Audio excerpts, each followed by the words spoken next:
So my uncle calls me one day, my Uncle Sonny. He was the maitre d' at the track in Yonkers Mhm. um, for years. His brothers were, one of his brothers were connected to, I don't know what he did. He's a Matteo. I know that was his last name. Mhm. Union. I think he worked within the unions and stuff like that.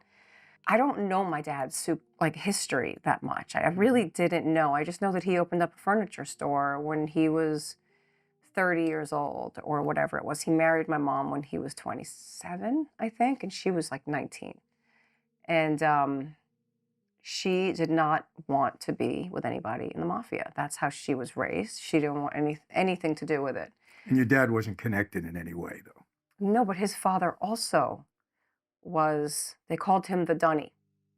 He Mhm. owned a pizza place in the Bronx on Arthur On Avenue. Arthur Avenue. Well, then he definitely knew people. And he was the Dunny. I don't Mhm. think he made money because they were poor, but they all came to him for advice. My Uncle Sonny calls that he misses my father. I haven't spoken to him in forever, but I had been sort of praying a little bit that I felt a connection to my dad, like unusual. He'd been gone for a minute, but I sort of felt like something lingering. I don't know what it was. So my uncle reached out, who I never speak to, and he wanted to talk. Oh, my brother called me and said, Uncle Sonny's really sad. He misses Daddy. And my uncle would be like, I just want to leave now so I could go be with my brother. We're like, you have kids. He's like, I want to be with my brother. That's how much he Mhm. loved him. They loved each other. And I get him on the phone, and he starts ranting and raving about how he bought a gun. That motherfucker was going to kill my little brother, and I went and got a gun, and I swore, and that wasn't even the kind of guy I was. And I go, Uncle Sonny, what are you talking about? I have no idea what you're talking about. He goes, that fucking Sonny Franzese. Wow. And I said, what? I said, do you know that I just did a podcast with Michael a few years So back? so this was fairly recent? It was, no, because my Uncle Sonny passed. Otherwise, I probably wouldn't tell the story now. But it was years, it was a couple of years after we did the 'Cause podcast. when did we do that? It was 4 or Was 5 it? years ago? Was it after it was right out of the pandemic? Yeah. No, it was we were still Right, in. like the first few months of the pandemic. So that was 4 years ago. It was a while, maybe Yeah. 4 or 3. Okay. Whenever the date, I don't know, that Yeah, because your it's episode was our first. okay, so that the pandemic was 2020, so if it was 21, 3 years ago. Yeah. And then I spoke to my uncle like a year or 2 years later. Okay. So he's going, and I'm like, I don't even want to interrupt him because now I just want the gossip. I'm like, Mhm. what the are you talking about? And I said, Uncle Sonny, do you know that I just did a podcast with Michael, his son? That made him even more crazy. That motherfucker! If it weren't for that rat, I would have. Your father might be dead today, he said, because they had to call the hit off because Sonny was in prison. Your father was in prison, Mm. right? I don't know the whole scope of it, and I couldn't quite he was so emotional about it all, and I don't think he was talking about you, because when I put the timelines together, Right. I think he was talking about your older brother, Okay. because you were 80s, right? That was in the 80s when all that went down. Yeah. I think by the time the 80s came around, my father's life had evened out and his company was in a different place. So I called my brothers and I go, what is he talking about? Mhm. And then they start filling me in little by little. I'm surprised they know anything and I don't know anything, but this is being the princess of the family and nobody tells you shit. Mhm. My dad's partner convinced my dad to ask his old people in his old world to lend them money for my dad's furniture company. Mhm.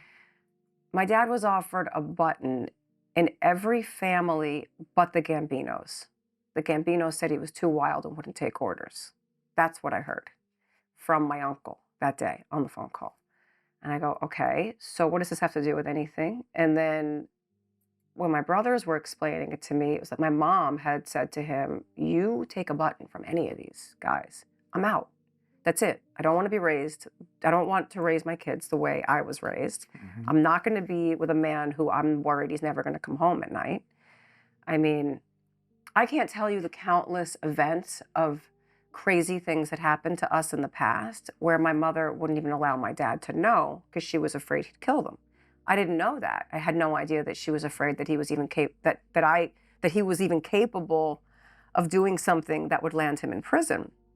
My dad was super docile and awesome, funny guy, but I guess he still had that thing in him from when he was a kid, growing up on the streets like that.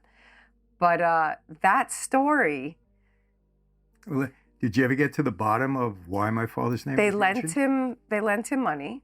They were collecting this money. My father was not paying back the VIG or whatever it was. And I think they were bullying him, like kind of out of control. I don't know the exact particulars, but it was about money owed. And this was in what time frame? Like 90s or? No, it had to be Before. way before. Way before. Because when I mentioned his son, I was like, I just did an interview with his son. He didn't know which son. He said that was the saving grace for my dad, even though he was still pissed and yelling and screaming, that because they had to just let that go for something that was going on with your dad. And now the kid was about to be investigated. So any wrongdoing at that point would be completely thwarted, kind of thing. So I'm thinking, Michael Franzese, second chances, your whole thing with, sort of a rebirth and starting a new life. And I thought, how great it would be if it were this son that was the reason that my dad's hit didn't get carried out, because that was a second chance. But I don't think it was you. I think it was your older brother. It wouldn't be my older brother, because my older brother was not involved in anything. Who was the one that was my someone younger on brother. drugs? Yeah, my younger brother Okay, was the okay, one that okay. eventually he cooperated and Okay. had some real problems. But I mean, the one that was highly investigated, that was me. I mean, I had a lot of investigation on me. I mean, I went to trial 7 times. I went to trial That was 5 times. 80s though, right? In the 80s. Well, my exit was in like 85. See, that would have been too late. Too late. I think it might have been too late because they wouldn't have been coming. Although in 85, he was buying this other awful partner out. So he had a lot of money to be able to buy his partner out at that time. So who knows? Well, I don't think so, though. coincidence. I know, but I couldn't believe it. I was like, get out of here. What are the chances? And that someone had a hit on my dad. This is your show. You talk about the truth. We're entertainers. We got to entertain the people with crazy stories. That's interesting. There always seems to be some kind of connection with New York. So many people connected to that life in some way. It's amazing. I mean, this is a really deep connection from someone who had no idea their father might have even been in that world. Yeah. I couldn't believe it.